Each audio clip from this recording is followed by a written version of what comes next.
The warmongers have their tails up, that much is obvious. A person must wonder what gods it is they worship, gods that demand blood sacrifice on such a scale. Ukraine is not quite sacrificing its children yet, but given the youthful faces of some of those en route to the fighting front, it's a close-run thing. The death toll in Ukraine is already estimated by Western intelligence agencies at 500,000 souls, a scale of loss of human life in conflict not seen in Europe since World War II, and still the warmongers have not yet drunk their fill.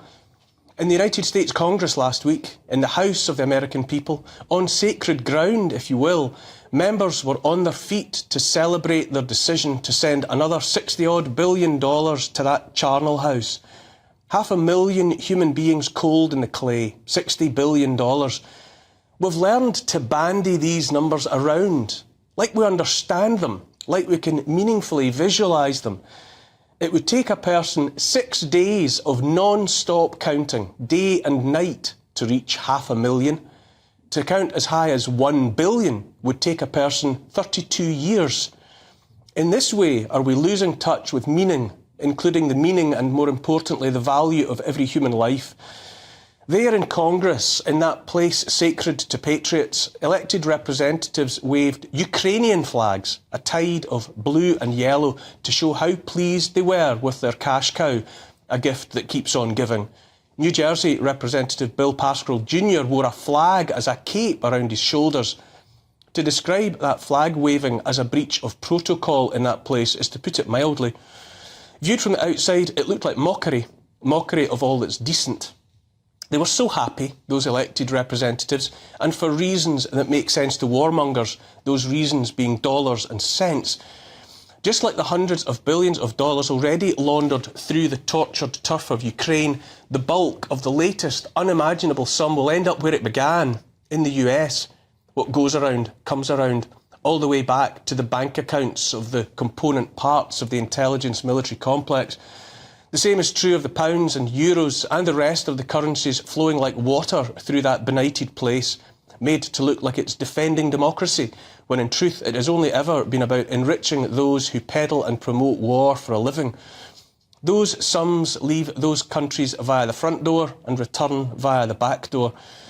On another note, I'm loath to ponder what they call little man syndrome, but if the little cap fits, I look at the leaders of Europe, Rishi Sunak, Olaf Scholz of Germany, Emmanuel Macron of France, Volodymyr Zelensky of Ukraine, all of them excited by thoughts of war fought by other men's sons and daughters. And notice they all fit the bill of those exhibiting the Napoleon complex. Prime miniatures and petit présidents, the lot of them. But all of them evidently have something to prove, and you know that for sure because the narrative is shifting under our feet, inexorably pulled by the lure of filthy lucre. Unelected, surely unelectable British Foreign Secretary David Cameron has already described the Russia-Ukraine war as good value for money, not least because it's the blood of other nations that's being spilled. Earlier this month, he stood alongside fellow warmonger Antony Blinken, US Secretary of State, and said, quote, "I argue that it is extremely good value for money for the United States and for others. Half of Russia's pre-war military equipment has been destroyed without the loss of a single American life." Well, that's all right then. Just dead Ukrainians and dead Russians. War is a racket, remember, said that most decorated of US Marines, Maverick Major General Smedley Butler, after 34 years in the belly of the beast. War is a racket, it always has been, he said. It's possibly the oldest, easily the most profitable, surely the most vicious. The long-ago line about defending democracy in Ukraine never held water for anyone with an inch of brain tissue above the shirt collar, but it's all but forgotten even by the career dafties now. Value for money has been the name of the game, moving the other team's pieces on the board, collecting £200, as we say when we play Monopoly, every time they pass go to war that is, only it's a great deal more than £200 a time. So many billions made already, but discernible now is the need felt by the warmongers for a bolder, bloodier approach yet. Foreign Affairs, an American magazine about international relations and US foreign policy, published by the Council on Foreign Relations, carried a piece this month headlined, Europe, but not NATO, should send troops to Ukraine. Quote, a taboo has been broken in Europe. Only a few months ago, it would have been inconceivable for European leaders to propose sending European troops to Ukraine. But on February 26th, French President Emmanuel Macron said the deployment of European forces to Ukraine could not be ruled out. Since then, other European officials have joined the chorus. The Finnish Defence Minister and Polish Foreign Minister have both suggested that their country's forces could end up in Ukraine, end quote. Most recently, the excited, priapic talk from those homunculi of war in their platform shoes and tiny, tiny suits has been about a European army to join the fight. Last week in Warsaw, Sunak said he was putting the British defence industry on a war footing. He pledged £10 billion that his wife's family certainly has, but that we, the British taxpaying citizens, do not, for additional spending on munitions for Ukraine. Quote, we will put the UK's own defence industry on a war footing. One of the central lessons of the war in Ukraine is that we need deeper stockpiles of munitions and for industry to be able to replenish them more quickly, end quote. He said that at a press conference alongside NATO Secretary-General Jens Stoltenberg. Perhaps it won't be long before American, British, French and German pieces are brought out of the box, ready for being smashed to pieces in that place where it's allegedly generous lines of marching powder for those at the top and murderous battle lines for the rank and file. Are you angry yet? Are your teeth grinding with the knowledge none of us, not here in the UK, not in the US, nor our neighbours in Europe, were asked about any of this? Far less for our blessing for all that has been shipped abroad to the meat grinder. The spilled blood is everywhere, so too the rotting corpses from which it ran. UN Human Rights Chief Volker Turk was quoted last week saying he was horrified by reports of mass graves of hundreds of bodies at two of Gaza's largest hospitals. Israeli troops withdrew from the Nasser hospital complex in Khan Yunis and Palestinian civil defence teams moved in.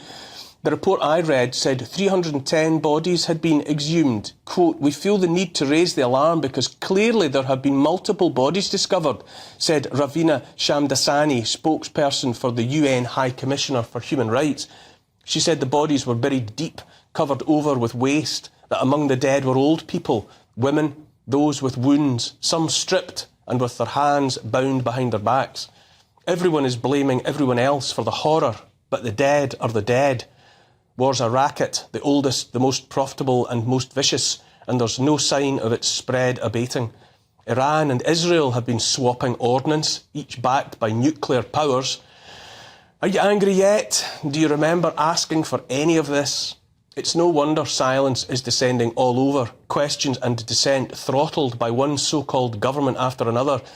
In the same week Congress wrote that cheque for $60-odd billion, President Joe Biden signed off on a piece of legislation numbered 702, part of the FISA Act, massively expanding the power of the US states' intelligence agencies to spy on American citizens.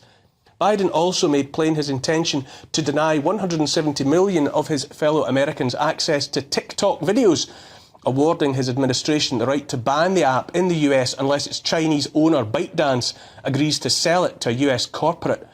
Former US presidential hopeful Ron Paul, father of Senator Rand Paul, said in response, when future historians go searching for the final nail in the US coffin, they may well settle on the date April 20th, 2024.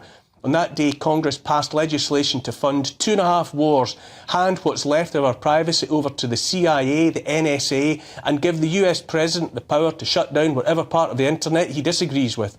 The US and its allies have already sent over $300 billion to Ukraine, and the country is still losing its war with Russia. Nobody believes another $60 billion will bring victory from the jaws of defeat, but this additional money is meant to keep up appearances until November at the expense of Americans who are forced to pay for it and Ukrainians who are forced to die for it. Are you angry yet? Other money, not only the $60 billion, but more to Israel and even to Taiwan. Did you know we were laying foundations for war with China? Are you angry that British sons and daughters may yet be sent to die in Ukraine, not in defence of democracy or in pursuit of any honourable goal, but to keep the money flowing into the same bank accounts, to keep the sacrificial blood flowing across the altars dedicated to the gods of war? Here's the thing, while the powerful keep us distracted with forever war for no gain except financial gain, they're also busily making plans to utterly transform our ways of life.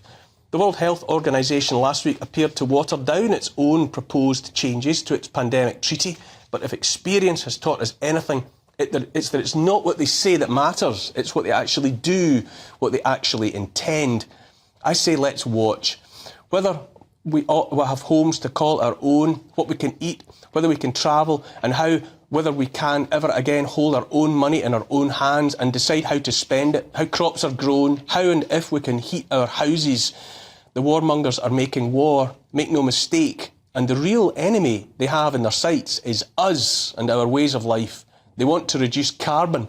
I say that ultimately we are the carbon they want to reduce.